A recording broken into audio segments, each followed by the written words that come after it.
Hi everybody, I just wanted to make a video about something that I think is one of the more critical aspects of ultra running, probably the most critical aspect of ultra running. And with races hopefully coming back soon, could be quite important to talk about, and that's race day nutrition. So not talking about what you eat in your daily life, talking about how you fuel an ultra marathon or ultra endurance activity. And ultra running essentially comes down to a game of energy.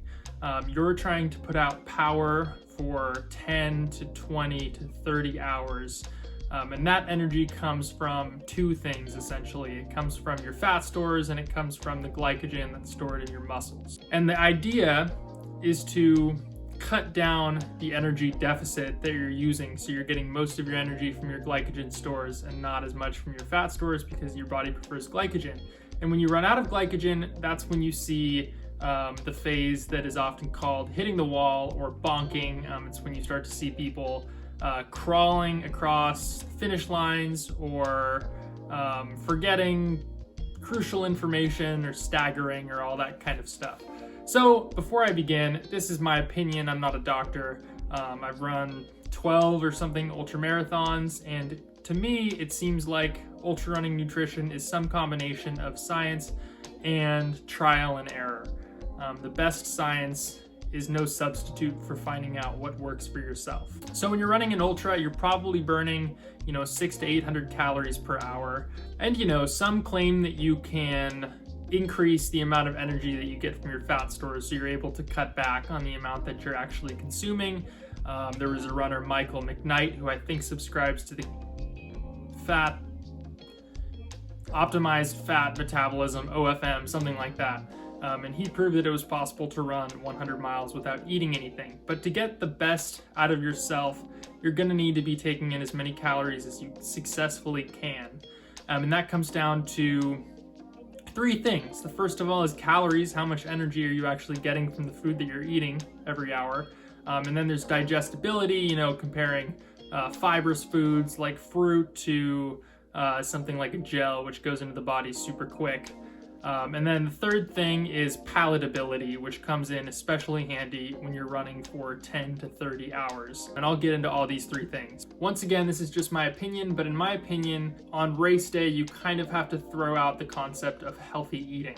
The goal is to digest as many calories as you can without getting sick, whether that comes from gels, which are definitely not healthy in everyday life, to soda, to cookies, to whatever you eat, potatoes, whatever it is, you're trying to get in as many calories as possible. And I usually neglect to think about what's healthy. It's a 12-hour race, a 20-hour race. I can sacrifice a day of eating whole foods, quality foods, to have a good performance running an ultra.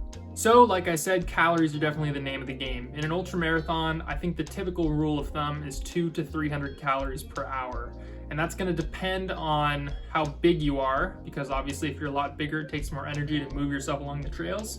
It has to do with how fast you're moving, what the terrain is like, how much power you're putting out over a given hour, how much energy you're using. So 200 to 300 calories per hour is often the rule of thumb. I know Jim Walmsley has said he shoots for 400 to 600 calories per hour. I think most people would have a difficult time doing that. Maybe that's why he's so good. The second thing is digestibility.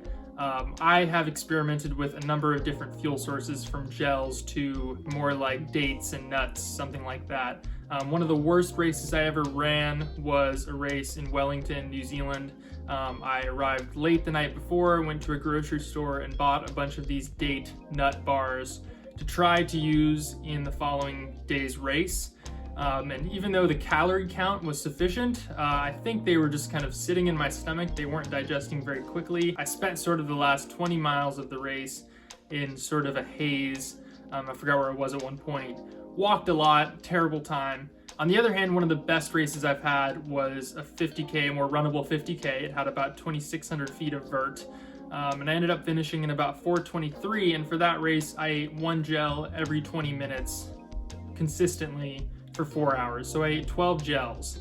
That worked for me at the time. I would repeat that strategy if I did it again. I wouldn't do it for a race longer than 6 hours or something like that.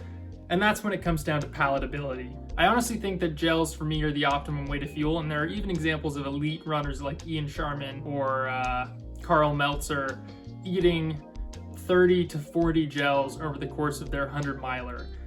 If you are like me, just the thought of that makes you a bit sick, and that's when it comes down to palatability. Even if you have a food that is giving you the perfect amount of calories, it digests quickly, if you can't eat it without getting sick, then it's useless to you.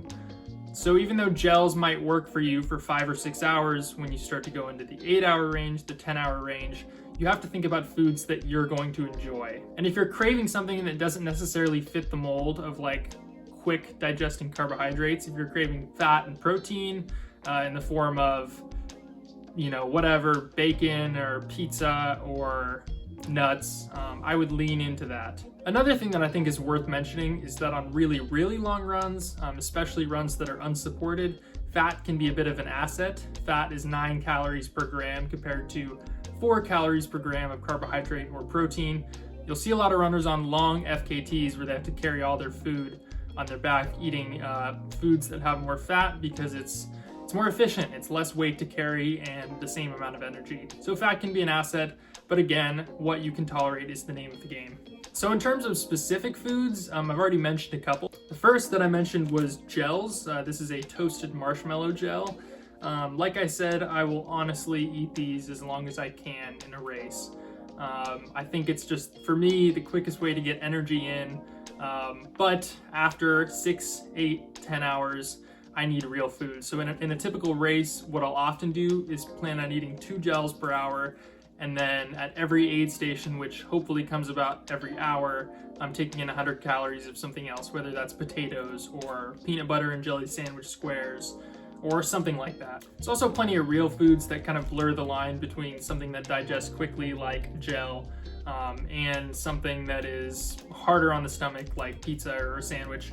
And this is kind of an example. I eat these sometimes. They're like Trader Joe's peanut butter and jelly bars. Often I just eat these because I don't have any gels and because they're cheaper to buy than gels. So something like this can work pretty well. Another big player in the ultramarathon fuel game is drink mixes. This is Tailwind. Tailwind is super popular. Some people love it and some people hate it. These are great. They digest quickly. There are a couple of issues with drink mixes.